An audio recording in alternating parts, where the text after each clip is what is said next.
A bonfire roared where a ballroom should have been. By dawn, only cinders kept watch over the river. This matters because buried violence ignored for generations does not stay buried. It leaves fragments, smoke, and airs. The river town breathed like a living furnace that night. The drone of fiddles giving way to drum throbs. The thick smell of cane syrup and smoke. The grit of ash underfoot.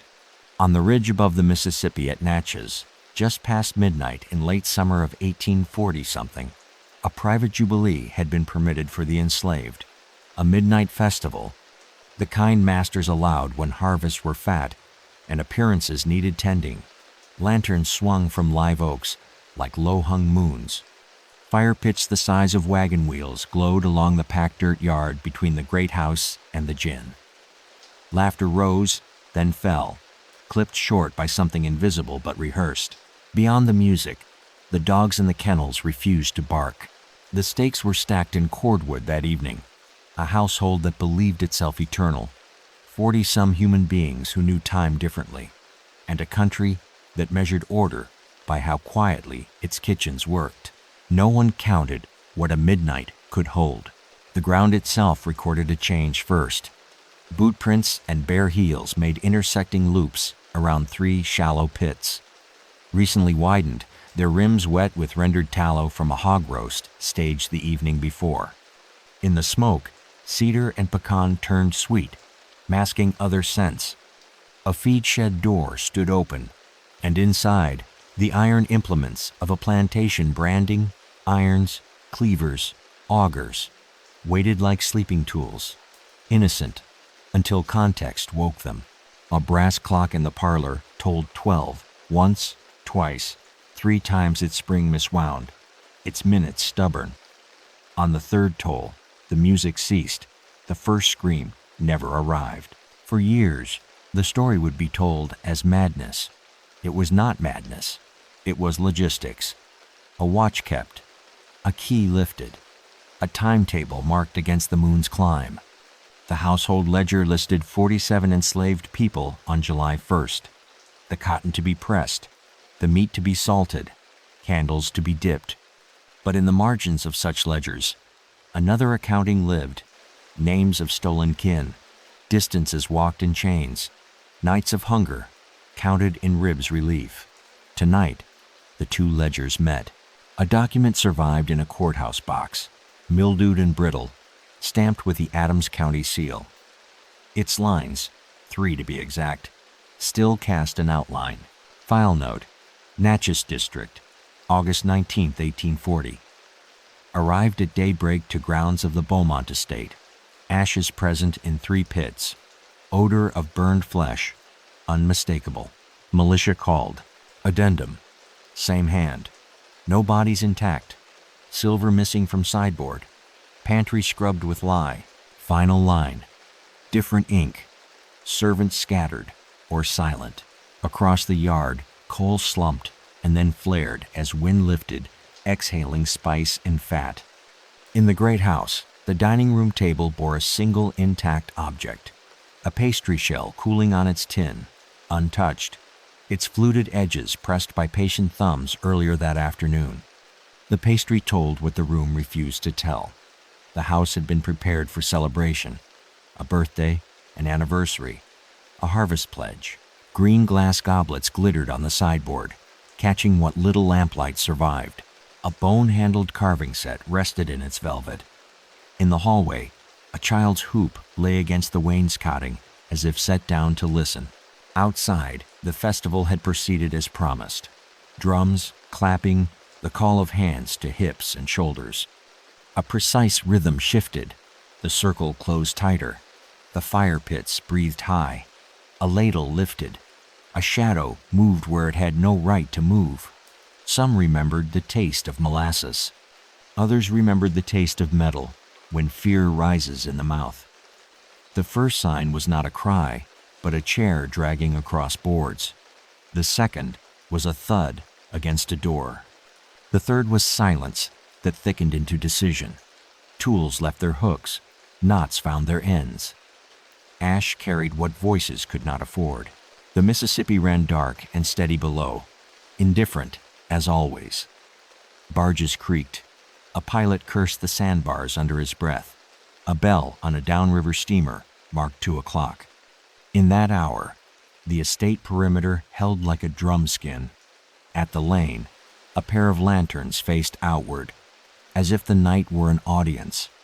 Inside the fence line, someone had stacked split oak tight, and someone else had swept the yard, and a third had moved the hogshead of salt where it would be needed later for disguising the scent of a crime. The choreography read like scripture to those who had rehearsed survival. Do not meet eyes more than necessary. Keep your hands steady. Move to the next task before the mind catches up. In the kitchen, kettles boiled clean water. Scullery tubs filled. The residue of fat on a skillet smeared like a signature, then disappeared under pine ash. The lye soap bit skin and cuticles, bleached boards, erased traces. The clock in the parlor lied again 1:10 when it was near 2, and no one corrected it. Time in a house like this followed the one hand that signed deeds. Tonight, other hands wrote a different order. A single fact anchors the hour. 3 pits, each roughly 6 feet across, packed with coal from the blacksmith's pile and fed by split pecan. That count appears in the marshal's later sketch. The circles dark and heavy. A child's drawing turned evidence. Around them, prints converge from quarters, smokehouse, kitchen, and carriage shed. A line of disturbed earth suggests a drag toward the western pit. The sketch artist added shading there, heavier strokes, then crossed them out, then wrote one spare word: heat. The rumor would harden in telling, as rumors do. They called it cannibal, called the circle a dance, called the night a feast. Perhaps those words belonged more to fear than to fact. But the record the militia entered at first light included 3 details they could not scrub from paper: the smell that clung to serge wool long after the yard cooled, the pattern of wood laid in crisscross fashion, an efficient architecture for sustained burn, and the absence of the master's kin, counted at 12 before sundown, accounted for by none after dawn. A lantern hissed out, another hissed on. Night air sank cold into the low ground by the cane. The gin ratcheted in its sleep, as if memory could be wound backward. A fox barked from the tree line. The fire's last ribs fell inward with a sigh-like breath, leaving a story at its final period. The enslaved quarters, rows of plank and pitch, nailed to hope and habit, held their shapes in silhouette. Some faces watched the sky redden, some watched the pits, some watched nothing at all, because watching had been dangerous too many nights prior. Enabling can look like stillness. Ignoring can sound like folding a shirt, slower than necessary while the house changes shape. What would you do if the threshold between your hunger and someone else's dinner table finally tore? Hungry fire keeps secrets. Near first light, hooves broke the fragile quiet along the Natchez Trace Road. Militia riders approached not at a gallop, but at a measured walk, the way men ride when they expect to see what they have already decided is there. Their mounts smelled sweat and ash, and shied. The men steadied them with gloved hands and narrowed eyes. At the gate, a padlock hung open, its hasp polished bright by repeated touch. The first rider dismounted and pressed a palm to the dirt near the pits, then pulled back at the retained warmth. His boot toe exposed a triangle of charred tin, perhaps part of a roasting pan curled like a dead leaf. He noted a string of beads fused into the ash. Glass melted into black. In his satchel lay an order drafted the previous evening, stamped by a local magistrate who preferred neat outcomes. He would unfold it soon and read it aloud to no one in particular. Assemble men, secure premises, detain all persons of color found upon the grounds, search river landings, report by noon. He would look at the river, calculate how many skiffs could be unmoored in an hour, and decide the answer had already slipped past him in the darkness. He would write the time down as 6:27 a.m., close enough to the truth to appear official. Before we go deeper, add your marker to the record. Note in the comments where you are watching from and what time the clock reads there right now. If this buried history grips you, tap like and subscribe so this investigation keeps its light. The first section of any story is always the blunt edge. The second draws blood from what the first only bruised. The riders nudged into the yard, and one lifted his hand, pointing not at the pits, but at the kitchen door left neatly ajar, as if a meal service had merely paused and would resume when the bell rang again. Who had planned this with such domestic precision, and how far had their map already carried them? The estate smelled of cold iron, of lye still clinging to boards, of magnolia crushed beneath hurried feet. Every detail whispered of hands that planned. The stakes were growing sharper. This was not a single outburst, but a coordinated revolt. For the first time, white authorities in Natchez had to confront that their system of order could be undone by its own captives. Before the militia reached the pits, they found the kitchen door ajar. Inside, the room was spotless, too spotless. Counters scrubbed raw, knives washed and dried, floorboards white from a fresh lye scour. Pots hung in neat rows as if no supper had ever been prepared. But the hearth still radiated heat, and a thin gray smoke drifted upward, clinging to rafters. The food was gone, and with it the proof. Yet absence itself was evidence. The parlor stood as if a party had been paused mid-breath. Dishes aligned, cutlery gleaming, a cake knife untouched. It was the emptiness around these objects that told the truth. No servants waiting to pour wine, no children's laughter echoing up the staircase. The Beaumont family, once so numerous and loud, had vanished into fire and ash. Who had first lifted the iron key from its hook? Was it one of the cooks, trusted with the master's meals? Or a stable hand moving unnoticed under cover of festival noise? The records do not say. What they do say, every enslaved person present seemed to know their part. Doors were barred from inside, animals loosed to sow confusion, windows fastened against escape. Not chaos, but choreography. The local journal, Natchez Courier, carried a brief item 2 days later. August 21st, 1840. Disturbance on Beaumont grounds. 12 household members missing or presumed dead. Residue of unholy rites discovered. Investigation ongoing.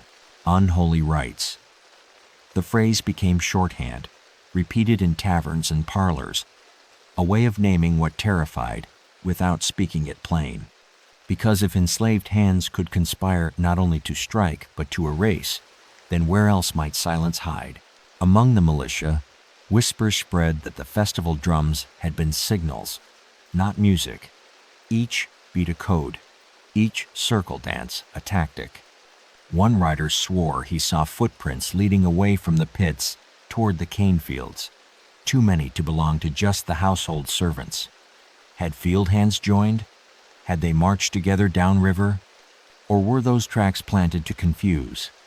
The question lingered like smoke that would not disperse. Heat leaves traces. The militia interrogated the survivors of the quarters, but silence met them, as thick as the humidity in late August. Eyes averted, faces blank, lips pressed shut. Men accustomed to obedience confronted something they could not break, a wall of chosen ignorance. Who had seen what? Who had fed the flames? No one would say. Some stood with hands clasped. Others folded linen or stirred kettles, going about ordinary tasks as if nothing extraordinary had occurred. Enabling by omission, ignoring by design. What would you do, standing there with questions like blades against your throat? Would you speak, or would you hold silence, like the only shield left? Later that week, a magistrate ordered the pits shoveled out. Charred bones surfaced, brittle and indistinct, impossible to match to names. No coffins were built, no church bells rang. Instead, soldiers carted the remains to a common trench beyond the cane, burying them under lime and orders never to mention them again. But absence breeds rumor faster than fact. By autumn, Natchez taverns told it as cannibalism. Dancers circling fire, bodies roasted, flesh consumed. Was it true?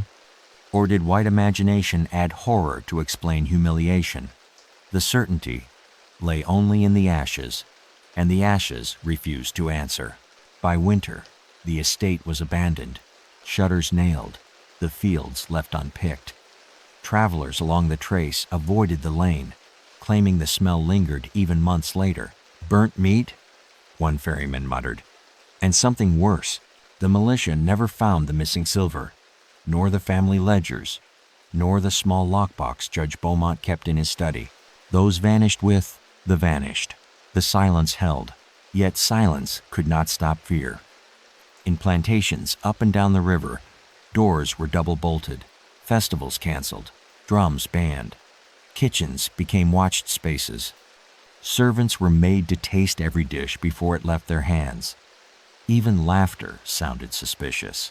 But one question spread wider than any precaution. How many others had been planning, waiting for a night when music could turn to signal and signal to fire? A lantern flickered out. Riders mounted again, carrying nothing home but dread. In the dark, the Mississippi rolled on, concealing or carrying those who had fled. And somewhere along its bends, men whispered that the Beaumont kin were not merely burned, but consumed. The next section will reveal who first dared speak this rumor aloud and what that confession cost them. The fires still smoldered. The tavern smelled of sour ale, damp wool, and inked broadsheets curling in lamplight. That was where the first word, cannibal, stuck. The stakes deepened. Once a revolt is named monstrous, justice turns from investigation to retribution.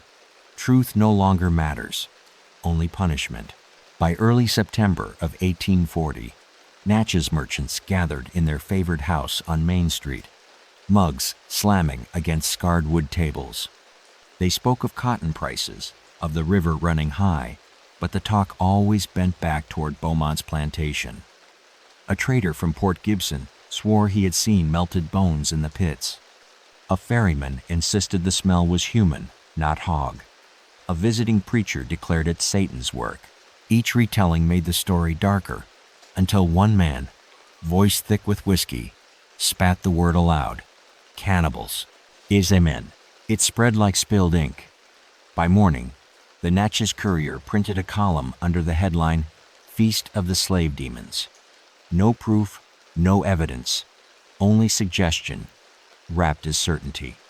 Within days, the rumor had reached New Orleans, carried on steamers that churned the river with every tide. The sensory memory clung to everyone who had stood on that yard. Smoke in the nostrils, grit in the teeth, damp heat pressing against the skin. Those sensations were twisted into evidence. A smell became a verdict. Ash became a ritual. The word cannibal did not describe what was known. It created what must be feared. A letter survives from a cotton factor in Natchez, dated September 5th. My dear colleague, the incident here has bred wild imaginings. Our wives are restless. Our cooks eyed with suspicion. Some believe the devils did not only burn, but devour. I write in confidence. Whether true or not, the fear is useful. Fear useful. That phrase captures the shift. Planters no longer needed facts. They needed a lesson. Militia patrols doubled. Slaves caught with knives or drums were whipped publicly. Church pulpits thundered about loyalty and treachery. The governor himself issued a proclamation urging vigilance against festive license and heathen practices. And in the quarters, silence grew heavier. Mothers hushed songs. Fathers buried tools. Children learned to keep their faces still when questions pressed. But silence could not damn suspicion. One housemaid, pressed beyond endurance, whispered to her interrogator that she had seen men and women dance around the pits after the flames rose. She spoke of laughter and singing that did not sound like grief. Her words became gospel in the courthouse. cited again and again as testimony. She vanished soon after, transferred to another parish.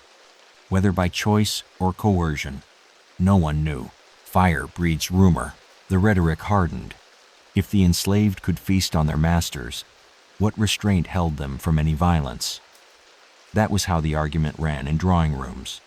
Yet behind closed shutters, some planters admitted what they would never say aloud, that the revolt had been terrifying, not because of supposed cannibalism, but because it had been organized, precise, and silent. Which was more frightening, a frenzy or a plan? The Natchez militia announced a bounty for the capture of ringleaders. Sketches circulated, crude faces drawn by imagination, not likeness. Descriptions conflicted, one tall, one scarred, one limping, but the reward was enough to stir hunters. Slave catchers spread along the trace, sniffing rumor like bloodhounds, though no fugitives were found. It was as if the earth itself had swallowed them. Still, in the cane fields, whispers lingered. Children overheard mothers murmur that the fire had carried not only bodies but curses. Some said the master's voices could be heard in the smoke, begging, unanswered. Others swore the ashes had been scattered deliberately, so no one could ever prove who or what had been burned. And yet, in the back rooms of taverns, the story grew teeth. They had roasted their masters. They had eaten them. They had danced with bones, each detail embroidered until it became its own reality. Fear required horror to justify itself. What would you believe if all you smelled was ash and all you heard was silence? Would absence itself convince you of atrocity? By October, travelers avoided Natchez altogether, muttering of cursed soil and haunted fields. The Beaumont estate remained empty, shutters banging in wind, yard overgrown, pits sunken but still visible as blackened scars. Riders passing at dusk claimed the smell still rose when humidity thickened, metallic and sweet. The silence endured, but in silence, someone finally spoke. A runaway captured near Vicksburg claimed to know what happened that night, and his words would either confirm the horror or reveal a deeper terror still. The river carried secrets. The jail smelled of mildew, sweat, and kerosene lantern smoke. That was where the first clear account surfaced, though truth and survival rarely share the same cell.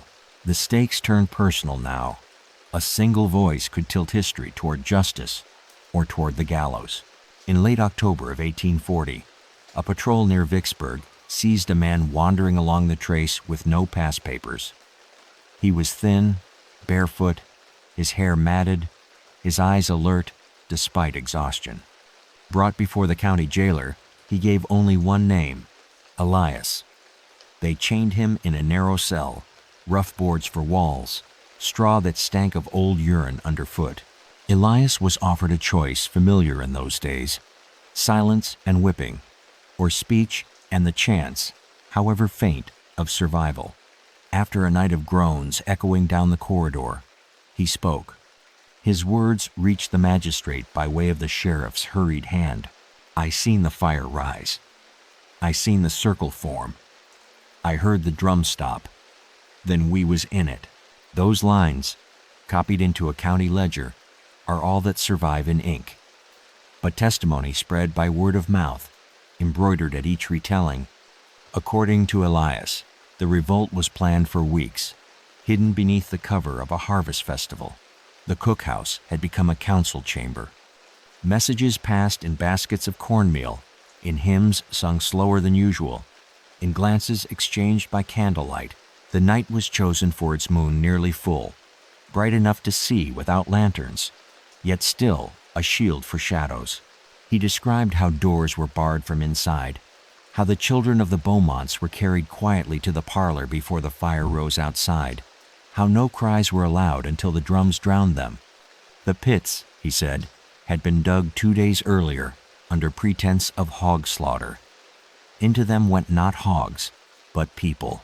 Here the tale bent into legend. Elias claimed that pieces of flesh were lifted from the fire. that dancers held them high like trophies, that some put meat to their lips in proof of freedom. Was this survival truth, or was it what Elias believed his captors wanted to hear? No record tells. What is certain is that his confession hardened into certainty outside those walls. Fear needs fuel. The magistrate pressed him. Who led it? Who gave orders? Elias hesitated, then named 3 people, 2 men from the fields, 1 woman from the kitchen. He gave details that matched the Beaumont ledger: ages, skills, even scars. Those names became warrants. Within days, riders scoured the region, dragging in suspects. Some were executed in haste, others vanished from the records. Their bodies never returned to kin. But contradictions spread too. Another prisoner claimed Elias had invented details to save himself. A planter insisted the man had been nowhere near Beaumont's that night, working instead on a different property miles away. The ledger cannot be reconciled. All that remains is the testimony that set the hunt in motion. What would you do? Shackled in a dark cell, the noose waiting just outside. Tell the truth and risk death, or tell the tale your captors expect. The account changed the climate of Natchez. Planters who had dismissed the revolt as chaos now feared it as ritual. Elias's words were repeated in taverns. A feast, a dance, a taste of human flesh. The story traveled farther than Natchez, appearing in the New Orleans Picayune by November, each retelling, sharpening the horror. The Negroes of Natchez, one column declared, have embraced savage rites most foul, yet some noticed what went unsaid. Elias described order, planning, discipline.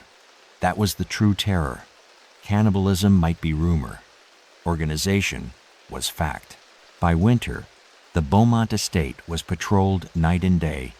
No one tilled its fields, but soldiers guarded its ruins as if the ground itself might rise. The pits were filled with lime, the house boarded tight, yet travelers swore the smell of smoke lingered, heavy when the fog rolled in. The silence cracked, but in cracking, it gave way to something harder, because as authorities leaned on the tale of one runaway, others began to ask, what if this was not an isolated frenzy, but the beginning of a pattern stretching far beyond Natchez? A candle guttered in the jail corridor, and Elias leaned back into shadow. Whether his words saved him or doomed him, history does not say. The record ends without note of his fate. The pits, however, still waited, and the next discovery, when militia searched the cane fields for missing silver, suggested the revolt had left more behind than ash. Heat leaves memory. The cane field hissed in the wind, stalks scraping dry against one another, the air sharp with dust and the faint sweetness of sap. Boots broke the rows, lanterns bobbing like fireflies, as militia searched for treasure or proof. The stakes reached further now. Beyond punishment lay the hunt for meaning artifacts that could either confirm horror or reveal a deeper design. In early December of 1840, soldiers swept through the fields surrounding the Beaumont estate. The family silver had not been recovered, nor the master's lockbox rumored to contain deeds and cash notes. Patrols expected to find hidden spoils. Instead, they unearthed something stranger.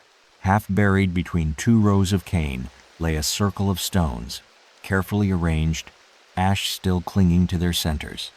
Around them were fragments, scorched gourds, charred wood carved with marks no one could decipher, and the bent prongs of what had once been a roasting spit.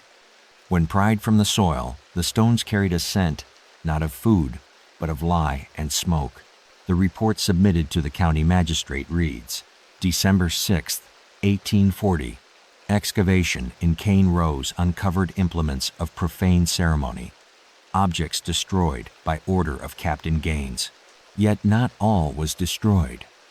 One soldier pocketed a small iron key found beside the stones.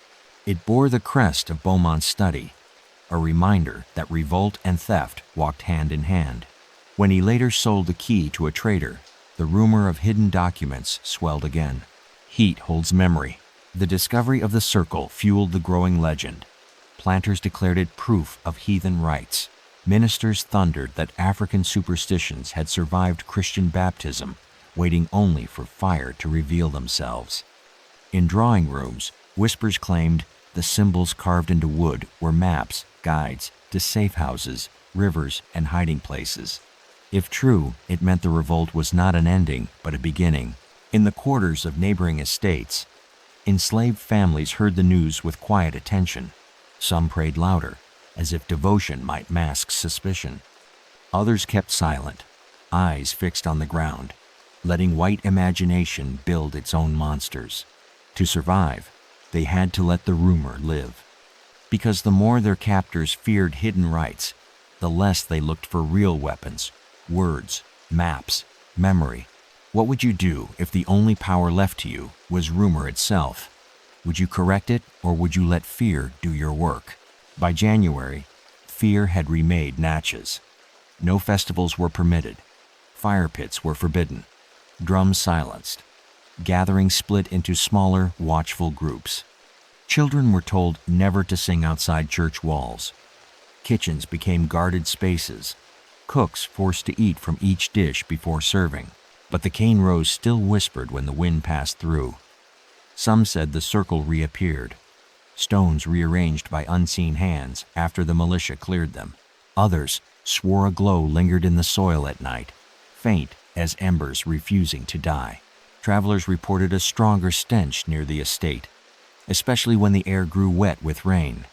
Burned meat, metallic, unmistakable. Skeptics claimed it was only hog carcasses buried shallow. Believers muttered it was the smell of human vengeance rising each time the soil was disturbed. The relics of the revolt did not vanish. They multiplied in the telling. By spring, authorities concluded that at least a dozen participants had fled beyond reach, perhaps aided by networks already suspected along the Mississippi. If they escaped, where did they go? The thought kept planters awake at night, because if survivors lived, they carried not only freedom, but knowledge, how to turn festival into uprising, silence into strategy, rumor into terror. The silence thickened, but silence could not erase the image of those stones, that ash, that smell. Even after Captain Gaines ordered the remnants destroyed, even after sermons condemned the ritual circle as satanic, people remembered. Memory clung harder than proof. And then came the second revolt, smaller but sharper, on an estate 20 miles south, when a master's supper turned sour, and once again drums fell silent before fire rose. The fire spread. The night air along Street Catherine Creek smelled of wet clay, roasting corn, and something acrid that no hearth should ever carry. It was there that fear proved contagious. The stakes rose sharply. The Beaumont Revolt was no longer a solitary nightmare. It had become a template, whispered from quarter to quarter, promising that Natchez soil itself might be cursed. In March of 1841, barely 6 months after the Beaumont disaster, another estate, 20 miles south, erupted in chaos. The plantation belonged to the Caffrey family, modest compared to Beaumont wealth, but still commanding more than 60 enslaved men and women. On the evening of March 12th, the Caffreys hosted supper for visiting kin. The table stretched long in a candlelit hall, roast turkey steaming, glasses filled, conversation light. Beyond the walls, a festival for the enslaved echoed with fiddles and drums. At 10 o'clock, the music ceased. The silence arrived like a blade drawn in the dark. A servant carrying a tureen dropped it to the floor, porcelain shattering. Then came the smell, bitter smoke curling under the door, strong enough to sting eyes before anyone saw flame. By the time Caffrey rushed to the hall's window, the yard blazed. Wood piles stacked for weeks ignited at once. Around them, shadows moved in rhythm, their arms raised, their voices not screaming but chanting. Neighbors later claimed they heard the sound carry up the creek valley, a pulse like marching feet. Fire breeds imitation. Militia records tell of panic. Guests fled through side doors, stumbling into cane fields, pursued by smoke and the sound of drums returning at double pace. The Caffrey house did not fall that night, but the family scattered, and several servants vanished into the woods. In the morning, militia found pits dug shallow near the smokehouse, ash scattered, stones still hot. The scene mirrored Beaumont's too closely to dismiss. A magistrate wrote in his March 14th entry, "These Negroes take their instruction from demons or from one another. It is not frenzy, it is schooling. One fire lights another." End. That line haunted planters across Adams County. Frenzy could be whipped out. Schooling meant repetition. If revolt could be learned, then suppression was never permanent. The second fire did not consume as completely as the first, but its echo was enough. Taverns repeated the same word, cannibal. If Beaumont's family had been eaten, then surely the Cafferys had nearly met the same fate. Rumor became chain, each link forged by fear. Pulling tighter, neighbors began abandoning plantations along the river bend. Some relocated to townhouses in Natchez proper, believing proximity to militia safer. Others built blockhouses on their land, small wooden forts with loopholes for rifles, absurd in their newness, but grim in their intent. Kitchens were inspected daily, salt stores locked, iron tools tallied. Still, whispers threaded the quarters. Survivors of the Caffrey place, never identified, never captured, were said to have joined Beaumont fugitives downriver. Together, they numbered more than 20. Together, they carried knowledge. They moved at night, carrying only what could be hidden under rags or inside gourds. They left marks on trees, stones arranged by paths, coded hymns that told of safe crossings. What would you do hearing such stories under moonlight? Would you tremble at fear of reprisal or feel your heart rise with possibility? The silence endured, but silence frayed. Each new rumor pulled tighter. The governor's proclamation spread farther, demanding vigilance in every parish. And then came the worst realization of all, that the flames were not local, not bounded by Natchez. Other uprisings flickered in Louisiana, in Mississippi's Delta, even whispers in Alabama. Were they connected, or was fear itself the connection? By April, newspapers declared a conspiracy of fire. And while editors railed about cannibalism, militia officers began to see something else in the ashes: strategy. The pits still smoldered. The next search, deeper in the swamps south of Natchez, revealed traces that suggested survivors had formed something larger than a band of fugitives. Heat carried forward. The swamp breathed with a chorus of frogs, the stink of stagnant water, and the cling of moss against every limb. It was there the fugitives carved a shadow world. The stakes turned existential. If those who escaped the Beaumont and Caffrey estates built sanctuary, then revolt was no longer an eruption. It was a living threat. By June of 1841, patrols searching south of Natchez followed rumors into the Homochito swamps. Guides warned them. The mud could swallow a mule. The mosquitoes swarmed thick as smoke. The vines cut like whips. But the militia pressed on, certain that fugitives hid somewhere in the endless green. What they found unsettled, even hardened men. Amid palmetto and cypress stood crude platforms built from felled logs, raised above the waterline. Fire pits lined with stone sat blackened from recent use. Gourds were stacked in neat piles, hollowed for storage, and fish bones littered the banks. Most chilling of all, militia reported a rack of sharpened stakes, as if for defense. The fugitives had not merely hidden, they had built. The entry of Captain William Morton, dated June 17th, captures the moment. These Negroes have established a camp most cunning, with provision for long habitation. Their intent is not flight, but fortification. The smell of smoke and meat clung to every tree. That smell haunted his patrol. They swore it was not fish alone, nor deer. Some muttered it was human. The legend of cannibalism deepened here. In the humid dark, where every odor lingered heavier than truth, The swamp was more than refuge. It was strategy. The fugitives had chosen ground militia horses could not reach, where gunpowder soured in the damp, where every step risked a plunge into sucking mud. From these platforms, they could vanish down narrow channels, paddle skiffs along hidden streams, disappear into reeds. Fear spread faster than certainty. Planters whispered that the swamp camp was a black Jerusalem, a hidden kingdom rising within their own borders. Some imagined altars, others schools. No one knew which possibility frightened them more, but the fugitives left signs.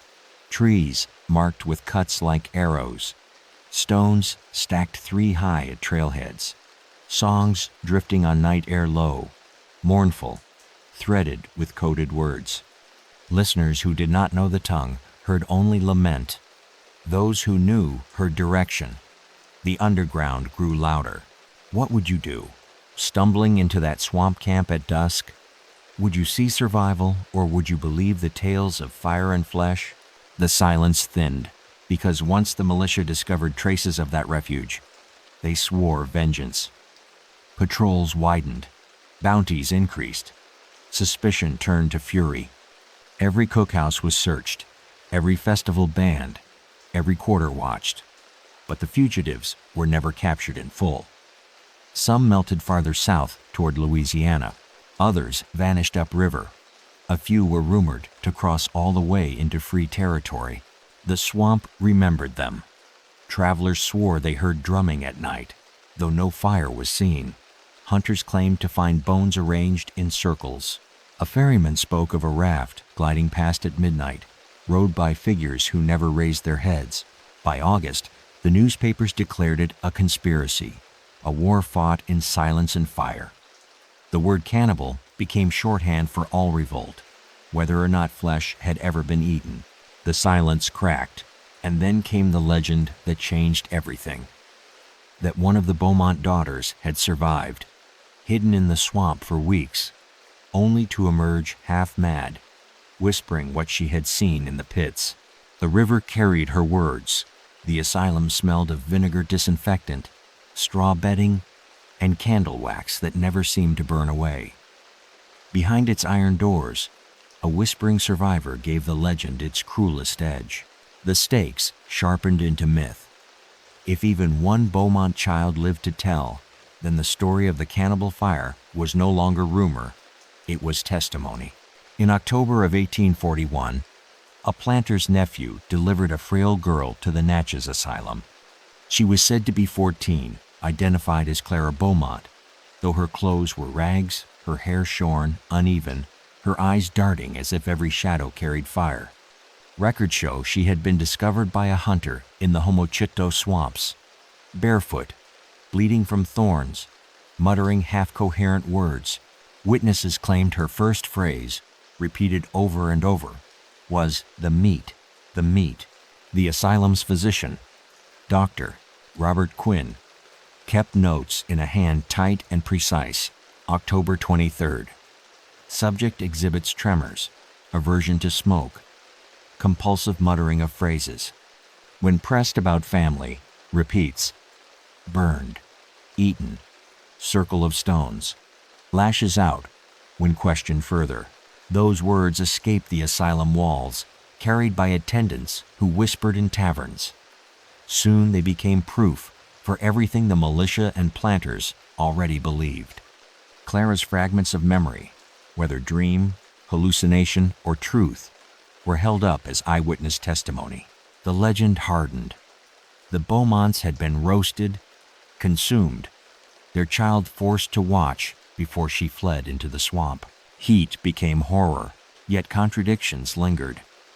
The asylum register listed Clara's age as 14, though the Beaumont ledger had recorded no such daughter. Was she truly kin, or had a fugitive been passed off as family to make the tale sharper? Historians debate this, but for planters of the time, doubt mattered little. A survivor's voice gave their fear the ring of scripture. What would you believe, confronted with a trembling girl whose only words were of fire and meat? Would you demand proof or accept her terror as enough? The story spread beyond Mississippi. By winter, newspapers in Charleston and Richmond carried headlines: Cannibal Negroes of Natchez. In northern presses, the tale appeared as warning of slavery's corruption, proof that a system built on cruelty bred horrors in return. One Boston editor wrote, "What is sown in chains may yet be reaped in fire." But in Natchez itself, fear became policy. Assemblies of more than 3 slaves were banned outright, midnight gatherings outlawed, religious meetings monitored, kitchens placed under armed supervision, and still, in the quarters, silence held, because silence itself was strategy. By spring, the asylum girl had faded into near myth. Some said she died within months. Others claimed she was transferred upriver to relatives. A few whispered she escaped, vanishing like smoke. Her words, though, had already outlived her. The meat. And so the Beaumont revolt and its echoes hardened into something more than memory. They became a curse. Travelers avoided the plantation lane. Hunters claimed the soil near the pits grew nothing but weeds. Mothers frightened children with warnings: disobey, and the cannibals of Natchez will come. The silence closed, but silence does not end legend.